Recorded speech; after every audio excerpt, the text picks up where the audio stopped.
বাংলাদেশ।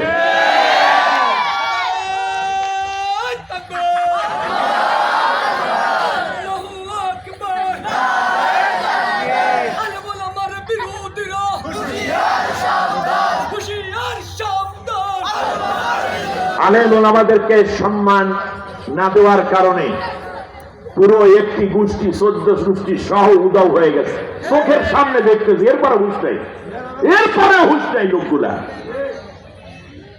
আল্লামা সাইদি সাহেবের মতো মানুষকে যেদিন জিনাকার দর্শনকারী বানানো হয়েছে, সাজানো নাটক খুনি বানানো হয়েছে, যেই দিন তাকে রাজাকার বলে গালি দেওয়া হয়েছে, যেই দিন তাকে চোর বলে তিরস্কার করা হয়েছে, সেই দিন ওদের কপালে আগুন লাগছে। সেদিন মামুনুল হক সাহেবের মতো মানুষের রিমান্ডের নামে নির্যাতন করে আদালতে হাত তুলে, যখন জেলের প্রকোষ্ঠে কিংবা রিমান্ডে যখন তার গায়ে হাত তোলা হয়েছে, নারী গঠিত নির্যাতনের অভিযোগ দেওয়া হয়েছে, সেই দিনে তোমাদের কপাল পুড়ে গেছে। জুনায়েদ বাবুনগরীকে রিমান্ডের নামে পা উঁচু করে নিচে মাথা রেখে পিটাইছো সেই দিন তুমি শেষ। রফিকুল ইসলাম মাদানী আমাদের ছোট্ট ভাইটা কোরআনের দলকে যেদিন নিষিদ্ধ করেছে, তোমরা সেই দিনই শেষ হয়ে গেছে। আলেম ওলামাদের গায়ে এবং আলেম ওলামাদের সম্মানে যারা হাত দেয় তারা পৃথিবীতে সম্মানিত হতে পারে না। আল্লাহ তাআলা আমাদের ভাইদেরকে, এখন আর আমাদের দ্বন্দ্ব করার সময় নেই, এখন হচ্ছে সবাই মিলে ঐক্য হয়ে বাংলাদেশকে আধিপত্যবাদ ভারত বিরোধী দুশ্মনদেরকে তাড়াতে হবে। তওবা কইরা না আসলে এদেরকে বাংলাদেশ থেকে আউট করে দিতে হবে। ভারতের দালালদের বাংলাদেশে জায়গা হবে না, এমনকি কোন রাষ্ট্রের দালালি আমরা করব না। আমরা দালালি করব আল্লাহর, দালালি করব নবীর, দালালি করব কোরআনের, দালালি করব ইসলামের, আর বাকি কারো দালালি করব না, ঠিক না? বিদেশে আমাদের বন্ধু থাকবে, কোন প্রভু থাকবে না। এই ঐতিহাসিক উক্তি আমাদের হৃদয়ে ধারণ করতে হবে, লালন করতে হবে। আল্লাহ আমাদের হক কথা বুঝে সামনে চলার তৌফিক দান করুন। পরম করুণাময় অসীম দয়ালু আল্লাহর নামে শুরু করছি। শারআ লাকুম মিনাদ-দীনি মা ওয়াসসা বিহি নূহান ওয়াল্লাযী আওহাইনা ইলাইকা ওয়া মা ওয়াসাইনা বিহি ইব্রাহিম তোর অবস্থা দেখি وصينا به إبراهيم وموسى وعيسى أن أقيموا الدين ولا تتفرقوا فيه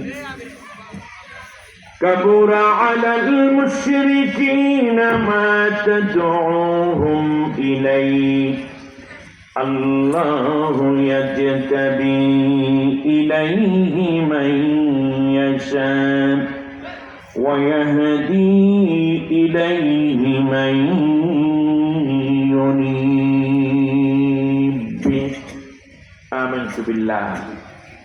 অর্থ হচ্ছে আমি আল্লাহ তোমাদেরকে চূড়ান্ত রায় দিচ্ছি। কে দিচ্ছে রায়টা? আল্লাহ। শারআ, কোরআনে যে বিষয়গুলোকে ফরজ করা হয়, 4টা পরিভাষা ব্যবহার হয়। একটা হচ্ছে কাতাবা অথবা কুতিবা, আর একটা হচ্ছে ফারওয়াদা অথবা ফুরিদা, আর একটা হচ্ছে আলাইকা অথবা আলাইকুম অথবা আলাইকি, মানে এটা জেন্স অনুযায়ী যখন যেটা ব্যবহার করা দরকার সেটা। এই সবগুলোর চেয়ে সবচেয়ে বড় যেই পরিভাষা তার নাম হচ্ছে শারআ। আপনারা জানেন এই শব্দটা নোয়াখালীতে বেশি ব্যবহার করে না, শরা শরীয়ত, এরকম একটা শব্দ শোনেন না? তো হুজুরের কাছ থেকে শরা নিয়ে আসে, হুজুর শরা দিয়েছে। ফতুয়ার শব্দটা হচ্ছে, বুঝতেছেন আপনারা? ফতুয়ার শব্দের অর্থ হলো ভিন্ন ভিন্ন মত, ভিন্ন ভিন্ন মত। যেমন ইমাম আবু হানিফা রাহমাতুল্লাহ বলেছেন এক মত, কিন্তু শাফি রাহমাতুল্লাহ বলেছেন আবার আর এক মত। হাম্বল বলেছেন ভিন্ন মত। এইরকম এগুলোকে বলা হয় ফতুয়া। কিন্তু সব ফতুয়া এক জায়গায় করে চূড়ান্ত যেই রায় দেয়া হয়, যেই রায় আর কখনো খণ্ডানো কারো পক্ষে সম্ভব নয়।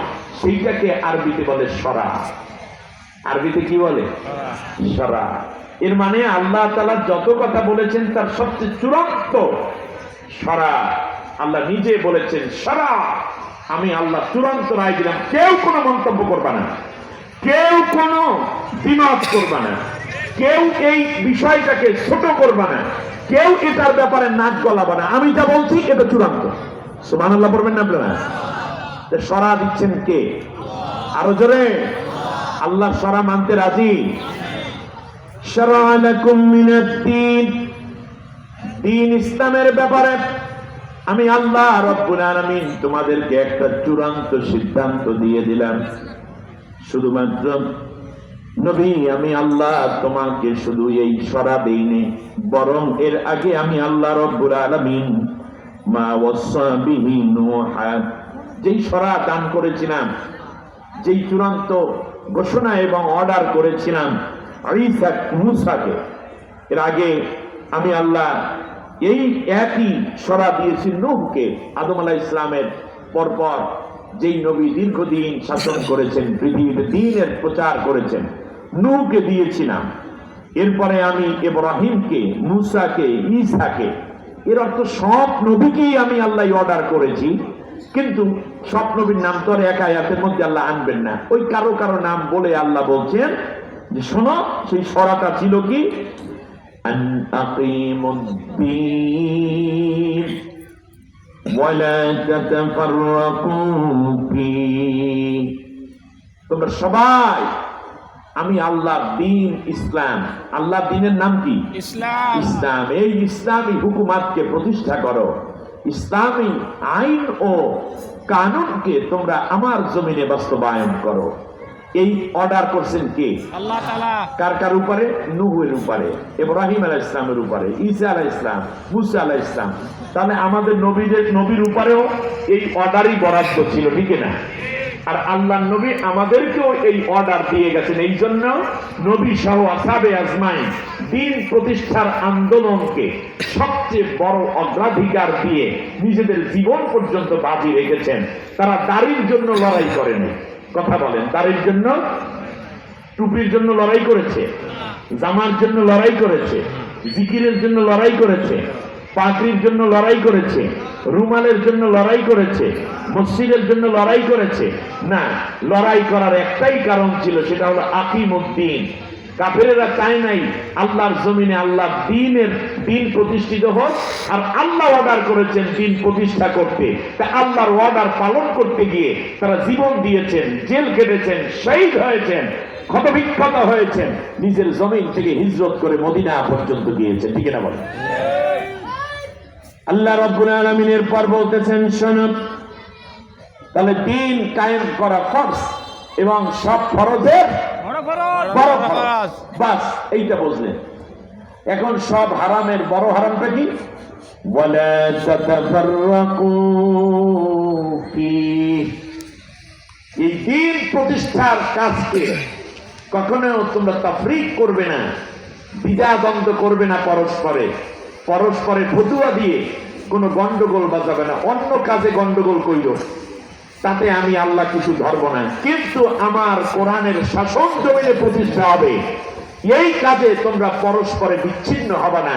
সবাই ঐক্যবদ্ধ ভাবে, তুমি চরমনাই হও, সরসিনা হও, মোকামিয়া হও, ফুরফুরা হও, জয়পুর হও, আটকশি হও, মাইজবান্ডার হও, দেওয়ানবাগ হও, ফুলতলি হও, কিংবা জয়পুর হও, বিএনপি হও, তবলিগ হও, জামাত ইসলামী হও, হেফাজত হও, কল্যাণ পার্টি হও, একে পার্টি হও, পার্টি কার্টি বুঝি না, তুমি মোমেন হও, তাহলে আমি আল্লাহর দ্বীন প্রতিষ্ঠার এই কাজকে সবাই সমানভাবে অংশগ্রহণ করে দায়িত্ব পালন করে।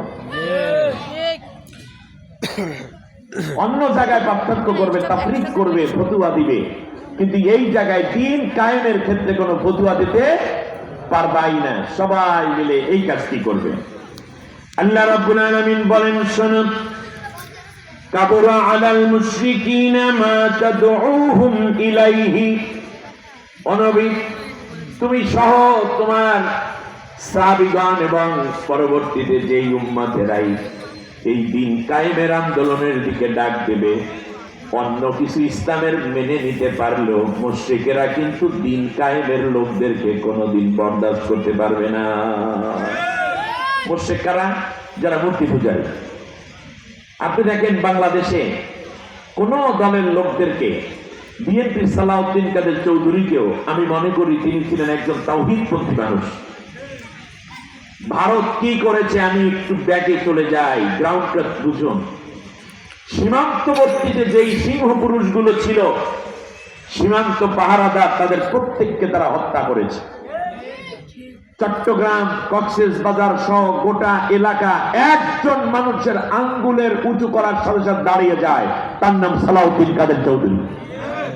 তাকে হত্যা করেছে, মানে ওই সীমান্ত দিয়ে ঢোকার নেশায়। এইদিকে সিলেট অঞ্চল দিয়ে সীমান্ত দিয়ে ঢোকার সম্ভাবনাকে নস্যাৎ করে দেয় যিনি, তার নাম ইলিয়াস আলী। তাকে গুম করে হত্যা করা হয়েছে। আপনারা বুঝতে পারেন এই কথা মনে।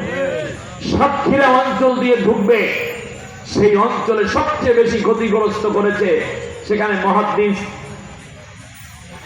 আব্দুল খালেক সাহেব সহ অগণিত নেতা এবং নেতৃবৃন্দকে ফাঁসি দেওয়ার জন্য তারা রাজাকার বাণী হত্যা করার শেষ কাজ তারা করেছিল। কেউ জেলে মারা গেছে, কাউকে ফাঁসি দিয়েছে, আর পুরো ওই সাতক্ষীরা এলাকাকে আর এক ফিলিস্তিন বানাই দিয়েছে, বুলডোজার দিয়ে ঘরগুলো পর্যন্ত মাটির সাথে মিশিয়ে দিয়ে।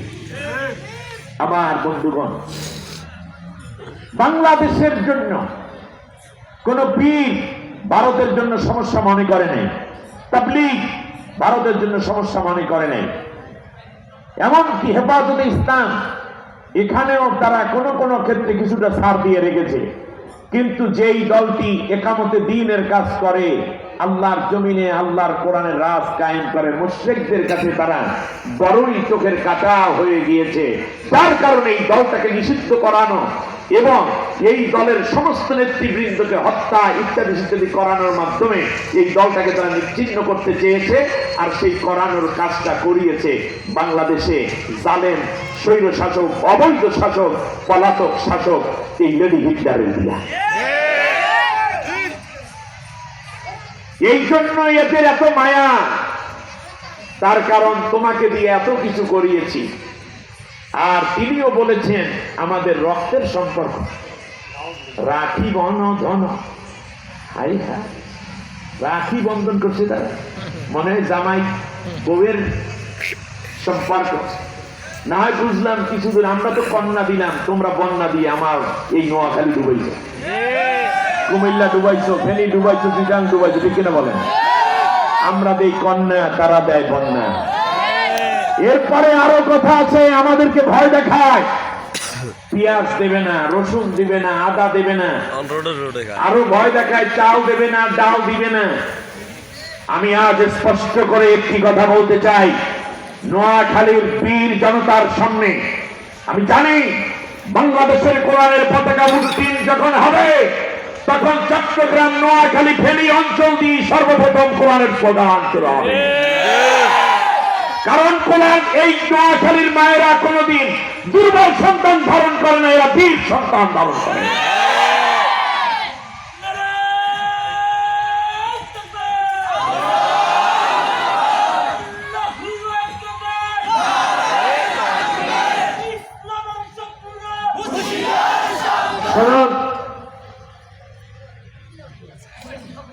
এই জায়গাটা যেন তেন কোনো জায়গা নয়, উলামায়ে কেরাম তাওহীদ পন্থী মধ্যে মুজাহিদদের জনপদ এটা।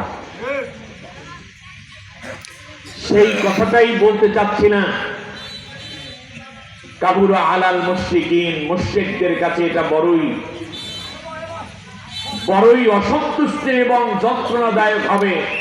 কিন্তু আল্লাহ রাব্বুল আলামিন সে ঘোষণা দিয়েছেন। আল্লাহ রাব্বুল আলামিন বলেন, হুয়াল্লাযী আরসালা রাসূলাহু বিল হুদা ওয়া দীনিল হক লিইয়ুযহিরাহু আলাদ দীনি কুল্লিহি ওয়ালাউ কারিহাল মুশরিকুন। আল্লাহ রাব্বুল আলামিন বলেন, আমি নবীকে পাঠিয়েছি সত্য দিন সহ ইসলাম সহ। উদ্দেশ্য হলো অন্যান্য যত মতবাদ আছে জমিনের বুকে সব ইসলাম সব মতবাদকে পরাজিত করে আমি আল্লাহর কোরআনের রাজ কায়েম যেন করতে পারে, এই জন্য নবী পাঠাইছি। এরা মুশরিকদের জন্য এটা বড়ই যন্ত্রণাদায়ক কাজ। নবীকেও মুশরিকরা সহ্য করতে পারে নাই, মুশরিকরা সাহাবীদের কেউ সহ্য করতে পারে নাই। তার ধারাবাহিকতায় এই নবীওয়ালা কাজ আল্লাহর জমিনে আল্লাহর কোরআনের রাজ যারা কায়েম করবে, ইকামতে দ্বীনের কাজ যারা করবে, নিঃসন্দেহে মুশরিকেরা তা সহ্য করতে পারবে না, ঠিক কিনা? এই সহ্য করতে না পারার যন্ত্রণায় আমার দেশের সিংহ পুরুষদেরকে হত্যা করা হয়েছে। আমার দেশের অতন্ত্র প্রহরী সেনাবাহিনীর পিলখানায় হত্যা করা হয়েছে। আমার দেশের কোরআনের পাখিদেরকে সপ্তাহে হত্যা করা হয়েছে। আমার দেশের তৌহিদি জনতার হৃদয়ের স্পন্দন ইসলামী ছাত্র শিবিরের কলিজার টুকরা তথা প্রাণগুলো শিপন মুজাহিদদেরকে 2006 সালে 28 অক্টোবরে হত্যা করে মৃত্যুদেহের উপর নৃত্য করার সেই বিভীষিকাময় দৃশ্য ওরা দেখিয়েছে। শেষ পর্যন্ত সহ্য করতে পারবে না বলেই ভারত থেকে পুলিশ এনে সেনা এনে আমার দেশের তৌহিদি আমার দেশের তথা যুবক ছাত্র ছাত্রীদেরকে জুলাই থেকে 5 আগস্ট পর্যন্ত নির্বিচারে হত্যা করে গুম করে আগুনে পুড়িয়ে ওরা উল্লাস করার দৃশ্য দেখাতে চেয়েছিল। কিন্তু বাংলাদেশের দামাল ছেলেরা দুমে যাওয়ার নয়, ওরা জীবন দিতে পারে কিন্তু জমিন দেবে না। ওরা চূড়ান্ত সিদ্ধান্ত নিয়েই নেমেছে। এখনো কিছু মীর জাফর ঘাপটি মেরে বসে আছে। আমি সোজা কথা বলা পছন্দ করি, একেবারে আজীবন সোজা কথা। হচ্ছে ভারতের দালাল বাংলাদেশের মীর জাফর ঘসিটি সর্বোপরি আমার দেশের স্বাধীনতা সার্বভৌমত্ব এবং ইসলাম বিরোধী যেই সরকারটি গাঠি বস্তা সহ পালাইয়া গেল, সেই সরকারে ওদের পক্ষে ইশারা ইঙ্গিতে টেলিভিশন টক শোতে যেই কথা বলবে তাই বাংলাদেশ থেকে বহিষ্কার করা হবে। এই জন্য প্রয়োজনে আইন করা হবে, তাদেরকে চূড়ান্ত শাস্তির ব্যবস্থা রেখে সংবিধানে আইন করতে হবে। অনেক রক্তের বিনিময় কেনা আমার স্বাধীনতা। আমার কলিজার টুকরা ভাইদেরকে দেখে হাসপাতালে গেলে চোখের পানি ধরে রাখতে পারবেন না। কত মা বিধবা হয়ে আছে, কত সন্তান ইয়াতীম হয়ে আছে। আগামী 100 বছর ওয়েট করতে হবে বলে গেলাম। লেখাতন যদি নৌকা উঠাইতে হয় যা ডুবছে 100 বছর পর হত্যা পাবেন না। ভিন্ন নামে আসতে চায়, কিন্তু বাংলার পোলাপাইন তোমাদের মতো জালেমদেরকে বিএনপি পরাজিত করতে পারে নাই, লাইনেই তো আনতে পারে নাই। জামাতের মতো এত বড় সুসংগঠিত একটি গোষ্ঠী, এত মেধাবী নেতৃবৃন্দ পারে নাই, হেফাজত পারে নাই। যেই যুবক ছেলেরা জেনজিরা তোমাদেরকে খেদাইছে, বাংলাদেশ কেমনে রক্ষা হয় ওটা তারা জানে। ওকে সবক দেওয়ার দরকার নেই, ওকে জ্ঞান দিতে যাইয়েন না, আপনি অজ্ঞানী হয়ে যাবেন। জাতির কাছে বোকা হইয়েন না। আমি এরকম হইলে আলহামদুলিল্লাহ, ওরা আমাদের কলিজার টুকরা। আমার ভাইয়েরা, আল্লাহ রাব্বুল আলামিন বলেন কাবুরা আলাল মুশরিকিনা মা তাদউহুম ইলাইহি। নবী তুমি ইকামতে দ্বীনের কাজের দিকে যাদেরকে ডাকো এরা কিন্তু মুশরিকরা এটা সহ্য করতেই পারবে না। এজন্য যত ঝামেলা সব ইকামতে দ্বীনের দলটাকে নিয়ে, বাকিগুলো সব সুবহানাল্লাহ, বাকিগুলোর বিরুদ্ধে তেমন কোনো কথা নাই। আল্লাহ ইয়াজতাবি ইলাইহি মান ইয়াশা ওয়া ইয়াহদি ইলাইহি মান ইউনিব। কার কথা? আল্লাহর কথা। আল্লাহ রাব্বুল আলামিন বলেন ইকামতে দ্বীনের কাফেলায় সবাইকে তো আমি আল্লাহ শামিল হওয়ার সুযোগ দেই না। আল্লাহু ইয়াজতাবি ইলাইহি মান ইয়াশা, আমি আল্লাহ যাকে চাই বাছাই করে করে কাফেলার মধ্যে শামিল হওয়ার সুযোগ করে দেই। ইয়াজতাবি সেখান থেকে আসছে মুজতাবা, পছন্দ করি, সিলেক্ট করি, বাছাই করি, যাচাই করি। সুবহানাল্লাহ কয় না? আল্লাহ রাব্বুল আলামিন বলেন, জমিনের মধ্য থেকে যাকে আমি আল্লাহ বাছাই করি, পছন্দ করি, তাকে দিয়ে আমি আল্লাহ একামতে দ্বীনের কাজ আদায় করি। অতএব একামতে দ্বীনের কর্মী যারা, সাথী যারা, তারা বাছাইকৃত কার তরফ থেকে? আপনার কাছে বাছাই না হতে পারে, আপনার কাছে পছন্দের না হতে পারে, আপনার কাছে দুর্বল মানে হতে পারে। হতে পারে সে রিক্সাওয়ালা, হতে পারে ভ্যান চালক, হতে পারে মক্তবের কোন একজন ছোট্ট চাকরিজীবী হুজুর, হতে পারে ভাঙ্গাচোরা এক মসজিদের ইমাম সাহেব, হতে পারে ইউনিভার্সিটির স্টুডেন্ট, হতে পারে কোন কুড়ে ঘরের মধ্যে থাকা একজন দুর্বল সবজি বিক্রেতা। আল্লাহ রাব্বুল আলামিন বলেন, আমি আল্লাহ ওরে পছন্দ করার কারণে একামতে দ্বীনের কাফেলায় শামিল করে রয়েছি। আল্লাহু আল্লাহু ইয়াজতাবি ইলাইহি মান ইয়াশা ওয়া ইয়াহদি ইলাইহি মান ইউনিব। আর আমি আল্লাহ রাব্বুল আলামিন যাকে একামতে দ্বীনের কাফেলায় শামিল করে নিলাম, আমি আল্লাহ এর দ্বারা তাকে চূড়ান্ত হেদায়েতের উপরে টিকাইয়া রাখি। সুবহানাল্লাহ। হেদায়েত এবং বাছাই দুইটা রয়েছে একামতে দ্বীনের কাজের মধ্যে। সুবহানাল্লাহ বলে। এই আয়াত যখন নাজিল হয়ে গেল, নবীর সাহাবীগণ মসজিদে নববীর মধ্যে একদিকে আনন্দ ফুর্তিতে মনে হয় যেন লাফাচ্ছেন, কারণ আল্লাহ রাব্বুল আলামিন তাদেরকে একামতে দ্বীনের জন্য বাছাই করেছেন এবং আল্লাহ রাব্বুল আলামিন তাদেরকে হেদায়েতের উপরে রেখেছেন। কিন্তু যখনই শুনলেন আল্লাহু ইয়াজতাবি ইলাইহি মান ইয়াশা, আমি আল্লাহ যাকে চাই তাকে এই জায়গায় নিয়ে আসি, সিলেকশনের মধ্যে রাখি, সাহাবীগণ কিছুক্ষণ পরেই মনটা মলিন হয়ে গেল, চেহারাটা কিছুটা বিব্রত হয়ে পড়ল, কিছুটা ফ্যাকাশে হয়ে গেল। সাহাবীদেরকে লক্ষ্য করে নবীজি বললেন, সাহাবীগণ তোমাদের কি হলো? তোমাদের মনটা হঠাৎ করে প্রফুল্লতা থেকে বিষণ্ণতা কেন দেখা যায়? সাহাবীগণ বলল, ইয়া রাসূলুল্লাহ, ইয়া হাবিবাল্লাহ, আল্লাহ রাব্বুল আলামিন আমাদেরকে একবার বাছাই করেছেন, আল্লাহর কাছে দোয়া করুন আল্লাহ রাব্বুল আলামিন যেন বাছাইয়ের বিপরীত শব্দ হলো ছাঁটাই। বাছাইয়ের বিপরীত কি? ছাঁটাই।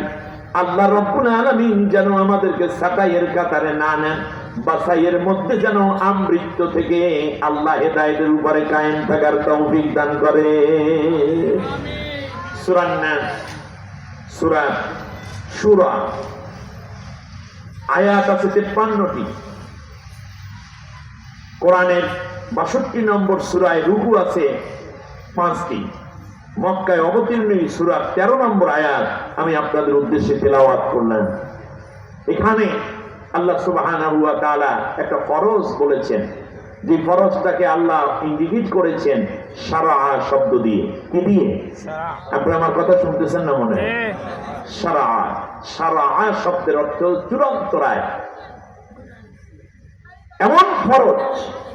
শুনেন, যেই ফরজ আপনার জীবনে আদায় না করলে অন্য সব ফরজের সওয়াব আল্লাহ বাদ করে দেয়।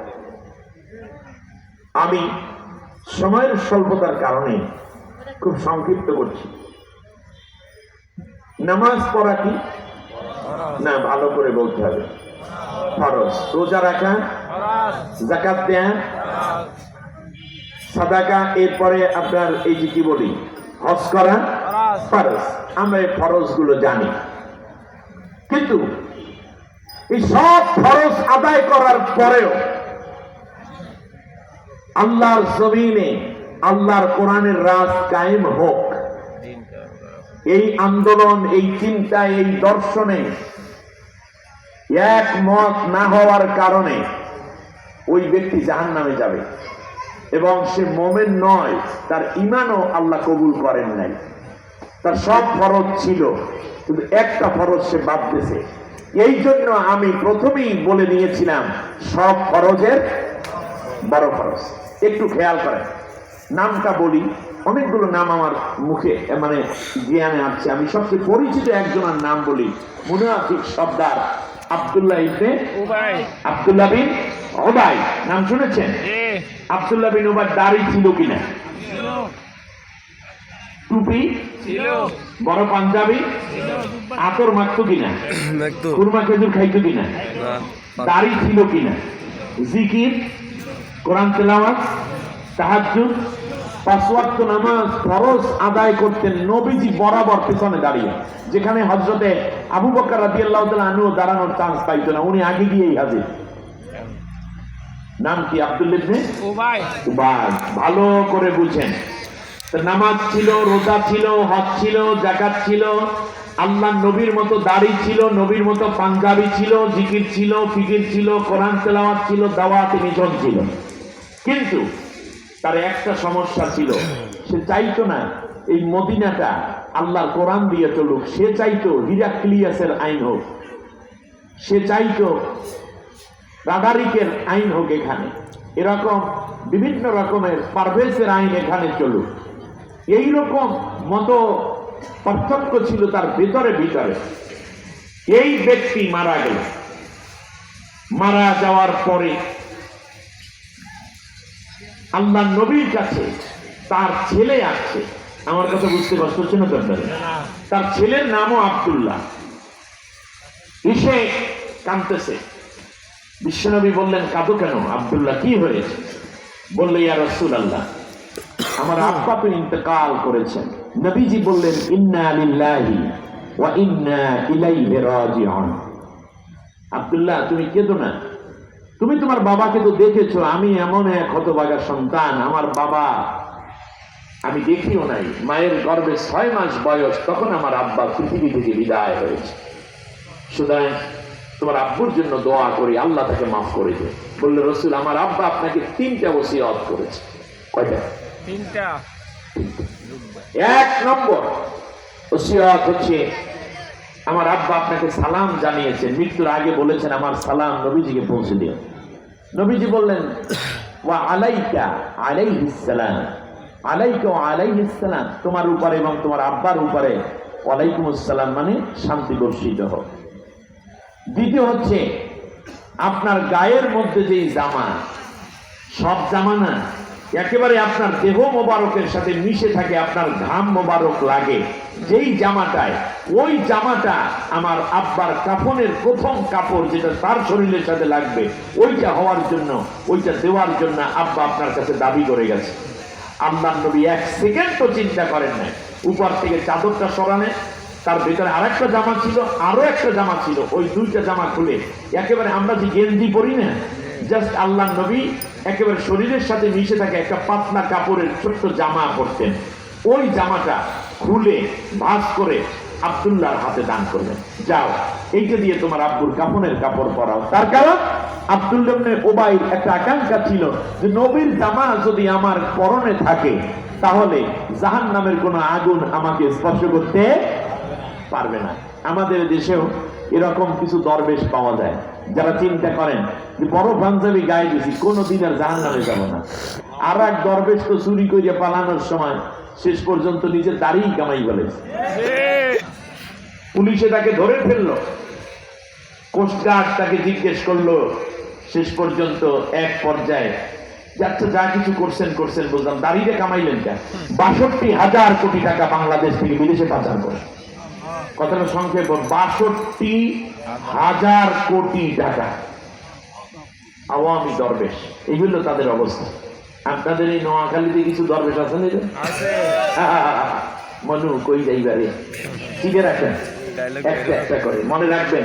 এই যে হজ করতে যান না, হজ করতে গেলে জামারাতে পাথর নিক্ষেপ করে না, প্রথম মারেন কোন পাথর? পাথর মান কোনটার গায়ে? বড়টার গায়ে না? প্রথম দিন কয়টা মারেন? 7টা মাইরা বড়টার গায়ে মাইরা, তারপরে আমরা কি করি? এহরাম, এরপরে কোরবানি করি, তারপর এহরাম খুলে ফেলি, তারপর স্বাভাবিক ড্রেস। পরের দিন বড়ইতে মারা শুরু হয় কোনগুলা? ছোটটা, মাঝটা, এরপর শেষকালে বড়টা। আবার পরের একটা শেষ দিন কোনটা? ছোটটা, মেজোটা, বড়টা। মনে রাখবেন, এই প্রথম বড়টারে মাইয়া এই একটু রেস্টে আছে, চিন্তা করার কোনো কারণ নেই, ছোটগুলো মনে হয় ধরবে না, বেশি লাফালাফি তৈরি না। ভালো কথা মনে করাই দিয়ে গেল, যদি ইঁদুর কোন রকম গর্তের ভিতর থেকে মুখ উঁচা করো খপ করে ধরে ফেলাইবে, কারণ বাংলাদেশে 18 কোটি মানুষ 36 কোটি লাঠি নিয়ে দাঁড়াই আছে। খেলা হবে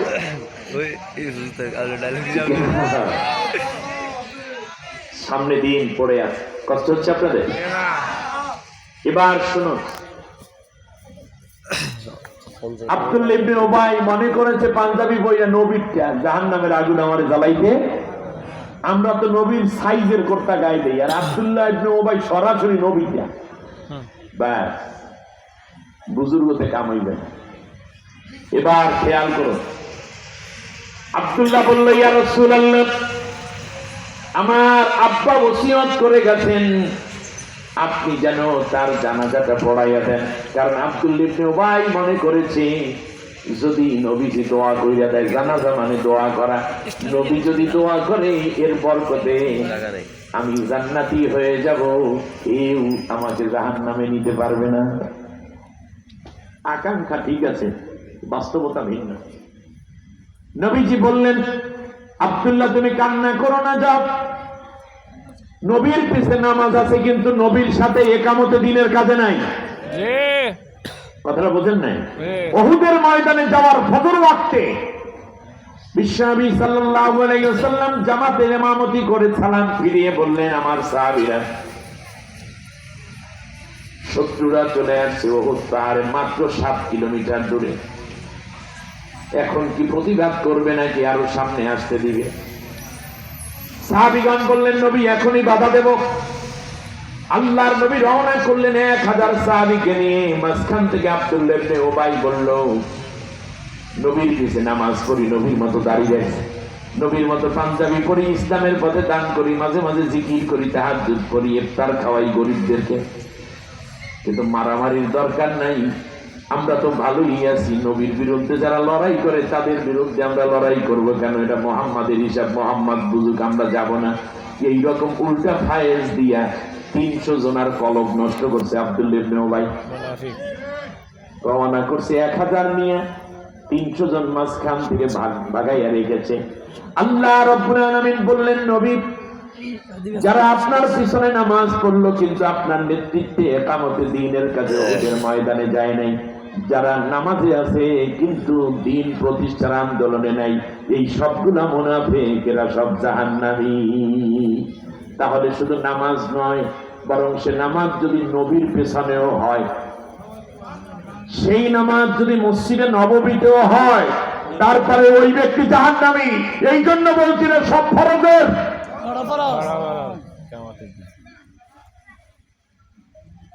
আল্লাহর নবী কিছুক্ষণ পর রওনা হলেন। আব্দুল্লাহর ছেলে চলে গেল, আব্দুল্লাহ ইবনে উবাইর ছেলে আব্দুল্লাহ চলে গেল, বাবাকে গোসল করাইয়া কাফন জড়ালো। নবী রওনা করলেন, পেছন দিক থেকে জামা টেনে ধরছে ওমর রাদিয়াল্লাহু তাআলা আনহু। ডাক দিয়ে কয়, নবী কই যান? আল্লাহর নবী বললেন, আব্দুল্লাহ ইবনে উবাইর জানাজায় যাই। কয়, নবী যাইয়েন না। তার কারণ হচ্ছে ইসলামের এত এত ক্ষতি করেছেন। ইফকের ঘটনাকে কেন্দ্র করে আয়েশা রাদিয়াল্লাহু তাআলা আনহার সতীত্বের ব্যাপারে যে জঘন্য মন্তব্য করেছে, আমরা সবাই বিব্রত হয়েছিলাম। বিভিন্ন যুদ্ধের সময় সে পলায়ন করে, রণে ভঙ্গ দেয়, আমাদের তথ্যগুলো কাফেরদের কাছে ফাঁস করে দেয়, আমরা অনেক সময় কষ্টে পড়ে যাই। সুতরাং নবীর জানাজায় যাইয়েন না, তার কারণ এ আমাদের কোনো বন্ধু হতে পারে না। আল্লাহর নবী বলেন, ওমর রে, আল্লাহ রাব্বুল আলামিন যতক্ষণ পর্যন্ত আমাকে নিষেধ না করেন ততক্ষণ পর্যন্ত আমি থামবো না। নবী রওনা করলেন, সাহাবীরা কি আর থাকতে পারে? সাথে সাথে 1100-1200 জন সাহাবী, তার মধ্যে আবু বকর, ওমর, ওসমান, আলী, তালহা, জুবাইর, খাব্বাব, খুবাইব, বেলাল, আব্দুর রহমান বিন আওফ, সঈদুল কদর, সব সাহাবী। আল্লাহ নবী চলে গেলেন, গিয়ে দেখতেছেন আব্দুল্লাহ ইবনে উবাই হা করে আছে, মুখটা বন্ধ করতে পারে না। মরার পর অনেক মানুষ দেখবেন মুখ হা করে থাকে, চোখ উল্টে যায়, পরবর্তীতে এগুলো বন্ধ করে দিতে হয়, ঠিক না? আল্লাহ নবী দেখলেন আব্দুল্লাহ ইবনে উবাইর মুখ হা করা। জিজ্ঞেস করলো আব্দুল্লাহকে, আমার সাহাবী, তোমার বাবার মুখটা হা করা কেন, বন্ধ কি করতে পারলে না? কয়, না নবী, বহু চেষ্টা করছি, কাজ হয় না, হা কইরা থাকে। আল্লাহ নবী নিজের মুখের লালা মোবারক এনে আব্দুল্লাহ ইবনে উবাইর মুখের মধ্যে দিয়েছেন। সাথে সাথে আল্লাহ নবী একটুখানি আলতো করে চাপ দিলেন, মুখটা বন্ধ হয়ে গেল। গায়ের মধ্যে কার জামা? নবীজির। না, নোয়াখালীর বাইরে তো অনেক মেরিটারি আছে। আমার কথা বোঝার জন্য খুব সহজ হয়ে যাবে। মা বোনদেরকেও বলি, ভালো করে বুঝুন, ইসলামী হুকুমত কায়েমের জন্য আপনি কেন কাজ করবেন, না করলে কি ক্ষতি। নারী পুরুষ সকলের জন্য এটা ফরজ। গায়ের মধ্যে নবীজির, সরাসরি নবীজির জামা, মুখের মধ্যে নবীজির লালা মোবারক, নামাজ পড়ে নবীর পিছে, খানা খায় নবীর প্লেটে, তাহাজ্জুদ পড়ে নবীর সাথে, ইফতার করে, সাহরি খায় নবীর সাথে, আতর দেয় নবীকে, নবী আবার আতর দেয় তাকে। মহব্বতের শেষ নাই। কিন্তু আল্লাহর কোরআন দিয়া দেশটা চলুক, এইটা শুধু চায় নাই। যার কারণে আল্লাহ রব্বুল আলামিন নবীর জানাজা পড়াও হয়ে গেল। সাহাবীগণ জানাজায় শরীক। বিশ্বনবী সাল্লাল্লাহু আলাইহি ওয়াসাল্লাম জানাজা এবং দাফন শেষ করে কবরের পাশে দাঁড়াইলেন, দুইটা হাত উঁচু করলেন আল্লাহর দিকে। সুবহানাল্লাহ। আবু বকর, ওমর, ওসমান সাহাবীগণ আছেন। আল্লাহর নবী দোয়া করে, আল্লাহ তুমি আব্দুল্লাহ ইবনে উবাইকে মাফ করে দাও, জান্নাতবাসী করে দাও। আবু বকর, ওমর, ওসমান সব সাহাবীগণ বলেন আমিন। আমিন বলে কারা? মক্কার কেউ আছে এখানে? গাজাখোর আছে, বেনমাজি আছে, মিথ্যাবাদী আছে। সব নেককার সাহাবীগণ আমিন আমিন বলছেন, আর নবী দোয়া করছেন, আল্লাহ মাফ করে দাও। কিন্তু এরপরেও দোয়া কবুল হয়নি। আল্লাহ রাব্বুল আলামিন, শোনো, সূরা তাওবার মধ্যে ৮০ নম্বর আয়াত, আল্লাহ তাআলা বলেন নবীকে, ইস্তাগফির লাহুম আও লা তাস্তাগফির লাহুম ইন তাস্তাগফির লাহুম ৭০ মাররাতান ফালাই ইয়াগফিরাল্লাহু লাহুম। নবী, তুমি কার জন্য দোয়া করো? তুমি এর জন্য দোয়া করো আর না করো, তুমি যদি ৭০ বার দোয়া করো, আমি আল্লাহ কশিন কালেও একে মাফ করে জান্নাত দেব না, একে আমি মাফ করবো না। নামাজ কম ছিল, নামাজ পড়া ফরজ, এটা আদায় ছিল, রোজা আদায় ছিল, হজ আদায় ছিল, যাকাত আদায় ছিল, তার বউ পর্দা করবে, এটা আদায় ছিল, সব কিছু ফুলফিল। শুধুমাত্র আন আকিমুদ্দিন, আমার জমিন, তুই আমার গোলাম, এই জমিনে আমার কোরআনের আইন দিয়ে চালাবি, এই কাজে আত্মনিয়োগ করো। আব্দুল্লাহ ইবনে উবাই এইটার সাথে একমত হতে পারে নাই। এই জন্য আল্লাহ তাআলা বললেন, নবী, ওর ঈমানই আমি আল্লাহ কবুল করি। আর কোন অপরাধ ছিল তার? আল্লাহ নবী মুনাজাত ছেড়ে দিলেন। এইটা মুতাওয়াতির হাদিস, প্রায় ১০০ জন রাবী, সব সাহাবীই তো মুসলিম প্রায়। আব্দুল্লাহ ইবনে ওমর রাদিয়াল্লাহু তাআলা আনহুর ছেলে হলেন এই হাদিসের মূল রাবী। তিনি বলতেছেন, আল্লাহর কসম, এর আগে কিংবা পরে কোন কবরের পাশে দাঁড়াইয়া কবরবাসী নাজাতের জন্য আল্লাহর কাছে মাপ চেয়ে আল্লাহর নবীকে এত বেশি কাঁদতে দেখি নাই। কিন্তু আল্লাহ তাআলার কান্না দেখলে আল্লাহ তাআলা যথার্থভাবে কান্নাটা কবুল হবে। কিন্তু কাঁদতে আছে নবী, আর আল্লাহ বলতেছেন তোমার দোয়া কবুল হবে না। ৭০ বার দোয়া করলেও কবুল হবে না। নবীজি মুনাজাত দিবেন, কাঁদবেন না, ছেড়ে দিবেন, ছেড়ে দিয়েছে। এবার আল্লাহ নবীর সামনে দিয়ে চলে যাচ্ছেন। কিছু দূর যাওয়ার পর আল্লাহ রাব্বুল আলামিন আয়াত নাযিল করলেন, ওয়ালা তুসাল্লি আলা আহাদিন মিনহুম মাতা আবাদা। নবী গো, তুমি কোনদিন আর এইরকম মুনাফিকরা মারা গেলে তাদের জানাজা পড়তে আর আসবা না। কারণ মুনাফিকরা ঈমানদারি না। আমার দিকে তাকান না, ধর, মুনাফিকরা কি না? আল্লাহ রাব্বুল আলামিন বলেন, ইন্নাল মুনাফিকিনা লাকাযিবুন। মুনাফিকরা ঈমানের ব্যাপারে মিথ্যাবাদী। ইমানের ব্যাপারে মিথ্যাবাদী, যারা ইমানই আনে নাই। ইমান আনলে লা ইলাহা ইল্লাল্লাহ মুহাম্মাদুর রাসূলুল্লাহ পড়েছি যেদিন, সেই দিন এই লা ইলাহা ইল্লাল্লাহর অর্থ বোঝার জন্য আমরা আরেকটা কালেমা পড়েছি, ওয়া ক্বাবিলতু জামিআ আহকামিহি ওয়া আরকানিহি। এই দোয়া আপনারা পড়ছেন কিনা? এর অর্থ কি? আল্লাহ, আমি কবুল করে নিলাম তোমার সমস্ত হুকুমগুলোকে। অর্থনীতির হুকুম আমার দেশে কায়েম আছে, রাজনৈতিক হুকুম কায়েম আছে, সেক্রেটারিয়েটে আল্লাহর হুকুম কায়েম আছে, ব্যাংকগুলোকে কি আল্লাহর হুকুম চলে, আইন আদালতে আল্লাহর হুকুম চলে, আন্তর্জাতিক নীতিতে আল্লাহর হুকুম চলে, শিক্ষানীতিকে আল্লাহর হুকুম দিয়ে চলে। তাহলে আপনি যত বড় মন্ত্রী হন, এমপি হন, প্রধানমন্ত্রী হন, প্রেসিডেন্ট হন, র্যাবের প্রধান হন, সেনা প্রধান, নৌ প্রধান, বিমান বাহিনীর প্রধান হন, আপনি এলাকার মুসল্লি হন, তবলিগ করেন, আপনি পীরের পীর হন, পীরের মুরিদ হন, আপনি যাই হন না কেন, আপনি তো বলেছেন যে আমি আল্লাহর সমস্ত হুকুম কবুল করে নিলাম। আপনি তো আল্লাহর হুকুম কবুল করেনই নাই, বরং বলে আরো মুনাফিক হয়ে বসে আছেন। বরং যারা আল্লাহর হুকুম কায়েম করতে চায়, আপনি তাদেরকে গালি দেন, তাদেরকে নিষিদ্ধ করেন, তাদেরকে জেল দেন, আপনি তাদেরকে পিটাইয়া তৃপ্তি পান। আপনার মতো মুনাফিক পৃথিবীতে আর নয়। ইন্নাল মুনাফিকিনা লাকাযিবুন। মুনাফিকরা হলো, আল্লাহ তাআলা বললেন নবী, এরা তো মুনাফিক। ওয়া ইযা লাকুল্লাযিনা আমানু ক্বালু আমান্না ওয়া ইযা খালাউ ইলা শায়াতিনহিম ক্বালু ইন্না মাআকুম ইন্নামা নাহনু মুস্তাহজিউন। ঈমানদারদের সাথে দেখা হলে বলে ঈমান, আর কাফেরদের সাথে দেখা হলে বলে আমরা তোমাদের দলের লোক। এরা মুনাফিক। এরা কি? মুনাফিকের ঈমান কবুল হয় না, নামাজ কবুল হয় না, রোজা কবুল হয় না। তাহলে আল্লাহ প্রথমে বললেন মুনাজাত ছাইরা দাও, দোয়া কইরা লাভ নেই। দ্বিতীয়বারে বললেন জানাজাও পড়তে যায় না, জানাজা তো ঈমানদারদের। আর ঈমান, মুনাফিকদের কোনো ঈমান আল্লাহর কাছে কবুল হয় না। এই জন্য আল্লাহ বলছেন ইন্নাল মুনাফিকিনা ফি দারকিল আসফালি মিনান নার। মুনাফিকরা যাবে জাহান্নামের সর্বনিম্ন স্তরে। তার কারণ ঈমানদারকে তো আল্লাহ রাব্বুল আলামিন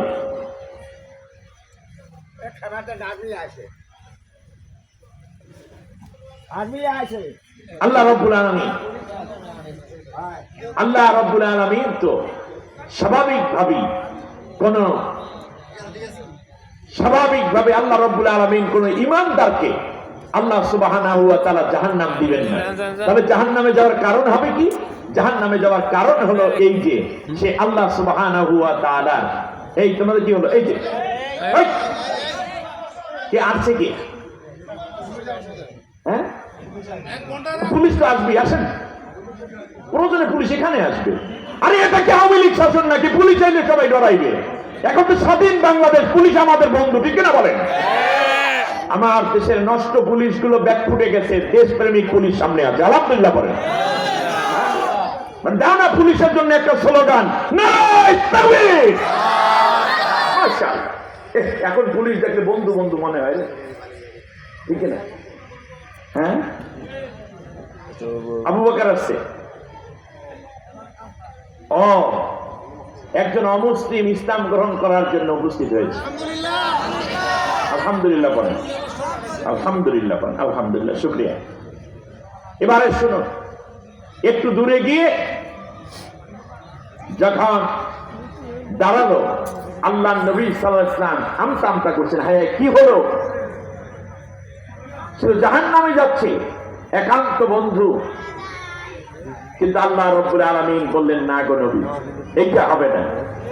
আল্লাহ রাব্বুল আলামিন বললেন শোনো, ওয়ালা তাকুম আলা কবরিহি, ও নবী এখন থেকে তুমি কোনদিনও এইরকম মুনাফিক যারা মারা যাবে, তুমি তাদের কখনো তুমি তাদের জানাজা পড়তে আসবা না, এবং তাদের কবরের কাছে গিয়া তুমি দোয়াও করবা না।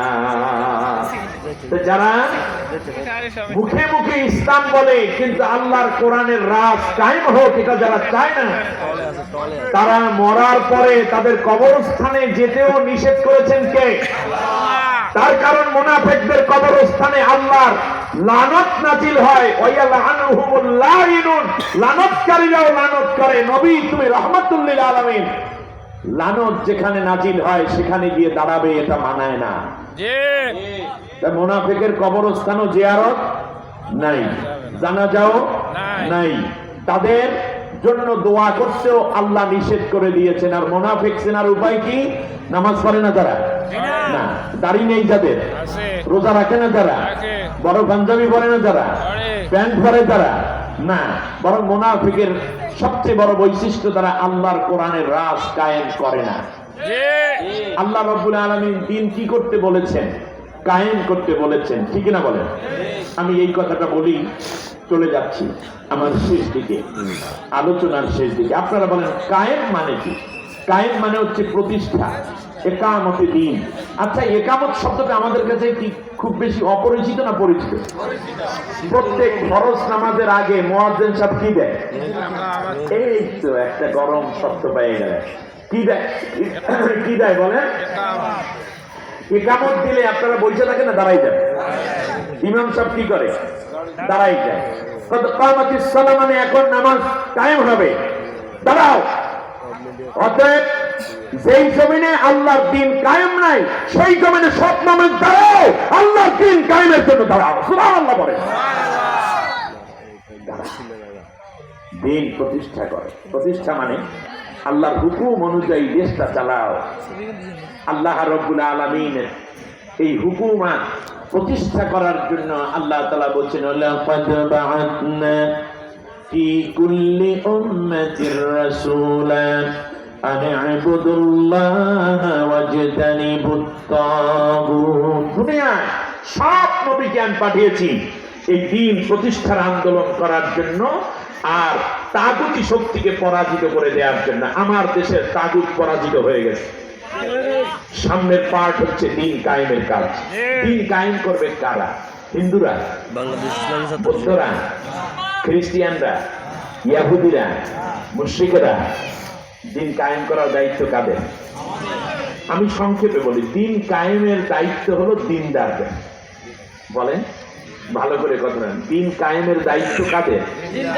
দ্বীনদারদের। যারা দ্বীন মানে তারাই দ্বীন কায়েম করবে। আচ্ছা, নামাজে দাঁড়ায়, কদ কামাতিস সালাহ বলার পর দাঁড়ায় কারা? রাস্তায় যারা হাঁটে তারা, স্কুলে যারা থাকে তারা, এরপরে ওই মসজিদের পাশে যারা বাস করে তারা, নাকি এই মসজিদের ভিতরে যারা ঢুকছে এই ইমামকে ইমাম মানছে তারা? সুতরাং যারা আল্লাহকে আল্লাহ বলে স্বীকার করেছে, রসুলকে নবী বলে স্বীকার করেছে, কোরআনকে আল্লাহর কিতাব বলে স্বীকার করেছে, তারাই দ্বীন কায়েম করবে। যারা ইসলামের মধ্যে আছে তারাই দ্বীন ইসলামের হুকুমত কায়েম করবে। আমার কথা বুঝে আসছে? এখন আপনি যদি দ্বীন ইসলামের হুকুমত কায়েম না করেন, তাহলে আপনি আব্দুল্লাহ ইবনে উবাই গ্রুপের সদস্য। আমাদের দেশে কি দ্বীন কায়েম আছে? যে কায়েম থাকে তাকে আরবিতে বলে মুকিম। তাকে আরবিতে কি বলে? মুকিমের বিপরীত শব্দ হলো মুসাফির। মুকিমের বিপরীত শব্দ কি? আপনারা কি মুসাফির না মুকিম? আমি কি? আমি মুসাফির। আমার নামাজও কম, আমার রোজা রাখার না রাখার এখতিয়ার আছে। আমি জমুবাইনা সালাতাইন করতে পারি, আমি মাসা আলাল খুফাইন করতে পারি। আমার আবার সীমাবদ্ধতা আছে। এই যে মাহফিলে যত দোকান আসছে, আমি গিয়ে এক দোকানদারকে যদি বলি যে ভাই 100 টাকার জিলাপি দাও, টাকা আজকে তার মনে পরে দেবো, আমি জিলাপি দিবে? কিন্তু আপনার এলাকার কোনো ভিক্ষুক গিয়েও যদি বলে, পাও খোরাইয়া খোরাইয়া গিয়ে প্রতিবন্ধী লাফিতে ভর দিয়ে দিয়ে গিয়ে বলে, এই কালু মেয়া তোমার জিলাপি ভালো দাও, 100 টাকা দাও, 100 টাকার মাপিয়ে দেওয়ার পর যদি বলে না টাকা ওই পরের মাহফিল, আগামীকাল যে মাহফিল আছে লক্ষ্মীপুর, ওইটা থেকে নিস, ওর জিলাপি ডাইলে রাখবে। কারণ কি? কারণ আমি মুকিম। কারণ কি? ও কি মুকিম। মুকিমের মর্যাদা ভিন্ন। আমার কি এলাকায় ভোটাধিকার আছে? না। অতএব বোঝা যাচ্ছে মুকিমের মর্যাদা বেশি।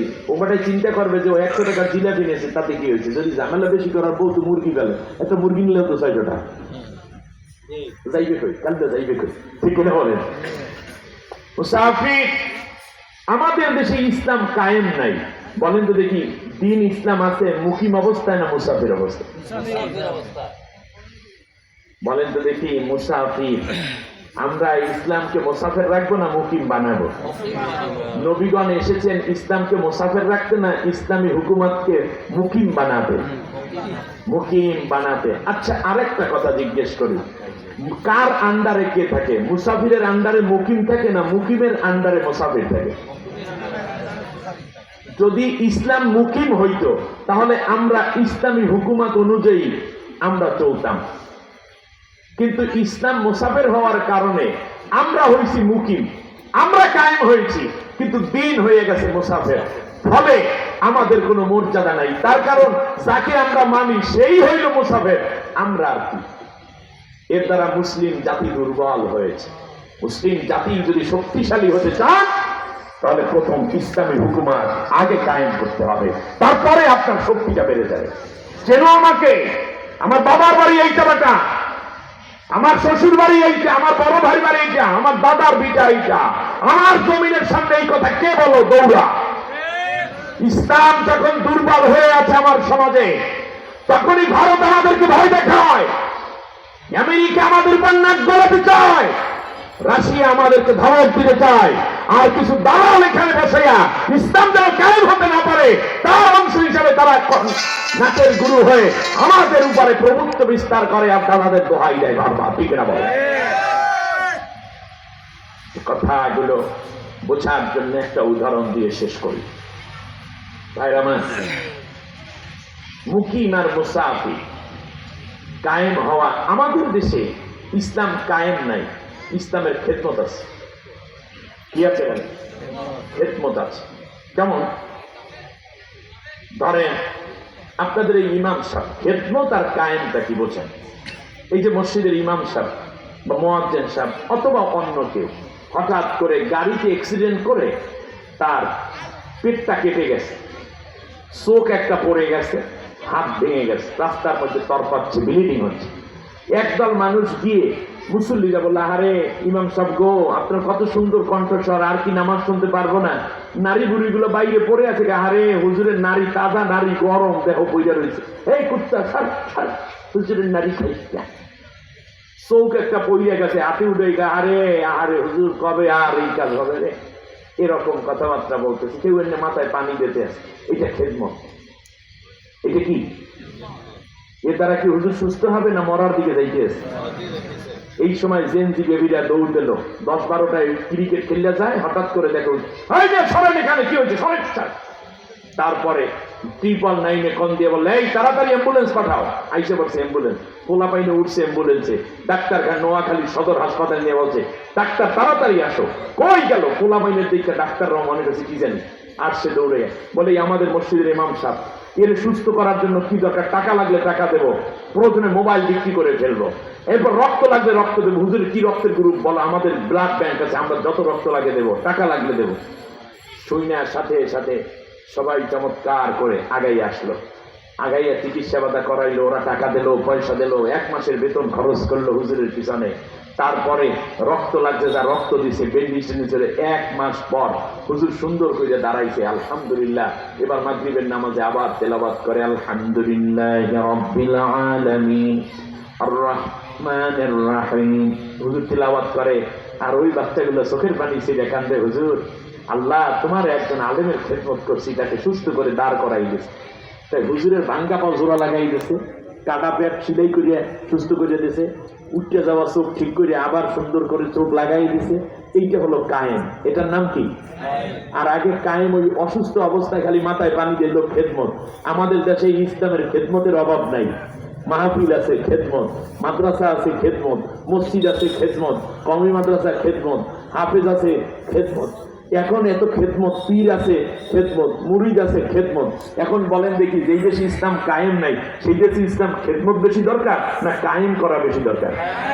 তা কায়েম করতে, খেদমত করতে চোখের পানি দিলেই হয়, হুজুরকেও মরিয়া যায়, কি করা যায়? কিন্তু কায়েম করতে হলে টাকা লাগে, কায়েম করতে হলে রক্ত লাগে। ঠিক না বলেন? আপনারা কি দেশের ইসলাম যারা খেদমত করি, এখন কি কিয়ামত পর্যন্ত খালি খেদমতই করব না কায়েম করব? আল্লাহর অর্ডার কি খেদমত করা না কায়েম করা? ইসলামী হুকুমত কায়েম হয়ে গেলে মসজিদ সব দায়িত্ব পাবে সরকার, সরকার নিজেই বেতন বুঝা দেবে। ঠিক না বলেন? মাদ্রাসার বেতন দেবে, মক্তবের বেতন দেবে। এখন আমরা খেদমতে লাগিয়ে আসি। এখন থেকে আগামীর পার্লামেন্টে আমরা ইসলামকে অর্থাৎ আল্লাহর হুকুমতকে কায়েম করতে চাই। এই জন্য আগামীর পার্লামেন্টের একটা স্লোগান দিয়ে আমি বিদায় হই, সব দল দেখা শেষ, আগামীর পার্লামেন্ট হবে আল কোরআনের বাংলাদেশ। সবাই রাজি? আল্লাহ একবার কমপক্ষে দেখি, একবার দেখি যে আল্লাহর কোরআনের আইন দিয়ে চললে দেশটা কেমন চলে। আল্লাহ তাআলা বলছেন ওয়ালাউ আন্না আহলাল কুরআ আমানু ওয়াত্তাকাউ লাফাতাহনা আলাইহিম বারাকাতিম মিনাস সামাই ওয়াল আরদ। আমি আল্লাহ ওয়াদা দিলাম যদি দেশের মানুষেরা কোরআনের রাষ্ট্র কায়েম করে, আমি আল্লাহরে ডরাই, তাহলে আমি আল্লাহ আসমান এবং জমিনের যত বরকতের দরজা সব খুলে দেব। এই নোয়াখালীর জমিনের নিচে তেলের খনি আছে, স্বর্ণের খনি আছে, হীরার খনি আছে, কয়লার খনি আছে, গ্যাসের খনি আছে। এই জমিনের নিচে, বাংলার জমিনের নিচে এই ধরনের স্বর্ণের খনি, হীরার খনি আল্লাহ রাখছেন কি রাখেন নাই? রাখছেন, কিন্তু ওগুলো আল্লাহ মুখ খোলে না। তার কারণ হচ্ছে এই খনির মুখ খুলতে হলে উপরে আল্লাহর আইন কায়েম করতে হবে। জমিনের উপরে আল্লাহর কোরআনের শাসক, জমিনের ভিতরের সব নিয়ামত খুলে দেওয়ার ওয়াদা করেছেন কে? অতএব ইসলামী হুকুমাত কায়েমের জন্য কায়েম করা সুন্নাত না ফরজ? ওয়ালা তাতাফাররাকু ওয়ালা তাফাররাকু, তোমরা পরস্পরে বিচ্ছিন্ন হয় না। নামাজ কায়েমের ওয়াজ আছে, কিন্তু দিন কায়েমের ওয়াজ নাই। নামাজ কায়েমের হাজার মসজিদ আছে, লাখো মসজিদ আছে, কিন্তু দিন কায়েমের ইউনিট খুবই কম। সুতরাং আসুন না আমরা নামাজ কায়েম বললি, হাইয়া আলাস সালাহ বললি একটু গেদুও বোঝে, দাদু চলো আল্লাহ দিতে যাই, কিন্তু দিন কায়েমের কথা বললে কি কইলে দিন কায়েম, দিন কায়েম। এটা না বোঝার কারণ হচ্ছে আমরা আলেমরাও বুঝাইতে পারিনি, অথচ নবী এসছেন দিন কায়েমের জন্য, নাকি দিনের খেদমতের জন্য? কায়েমের জন্য। আমরা আল্লাহর কোরআনের হুকুমত কায়েমই হচ্ছে ইসলামী হুকুমত কায়েম, দিন কায়েম। আগামী পার্লামেন্টে আল্লাহর কোরআন দিয়ে চলুক। জামাত ইসলামের আইন না, চরমনাই আইন না। আমার কথা বুঝতেছেন কিনা? হেফাজতে ইসলামের আইন না, আলিয়ার আইন না, কওমি আলেমদের আইন না, কোন পীরের আইন না, বিএনপির আইন না, জাসদ বাসদের আইন না। আইন চলবে একমাত্র কার? আর সেই আইনে অনুযায়ী চললে আমরা আল্লাহর গোলাম হয়ে যাই, কারণ যে যার আইনে চলে সে তার গোলাম। আমরা কার গোলাম হতে চাই? আল্লাহ আমাদের সবাইকে কবুল করুন। দাঁড়ানো ভাইরা মেহেরবানি করে বসে পড়ুন। আল্লাহ সুবহানাহু ওয়া তাআলা এই ক্ষেত্রে আমাদেরকে বলছেন একটা হারাম কাজ হইল ওয়ালা তাফাররাকু, তোমরা পরস্পরে বিচ্ছিন্ন হবে না। অতএব আপনার ভিন্ন আইডিওলজি থাকতে পারে, আপনার বিভিন্ন চেহারা হতে পারে, ভাষা হতে পারে ভিন্ন, মন হতে পারে ভিন্ন, কিন্তু দিন কায়েমের ক্ষেত্রে আমরা ভিন্নতা করব। আল্লাহ আমাদের সবাইকে কবুল করুন, আমিন। একবার আলহামদুলিল্লাহ, তিনবার কুল হু আল্লাহ পড়েন, কবর জিয়ারত নিয়ে।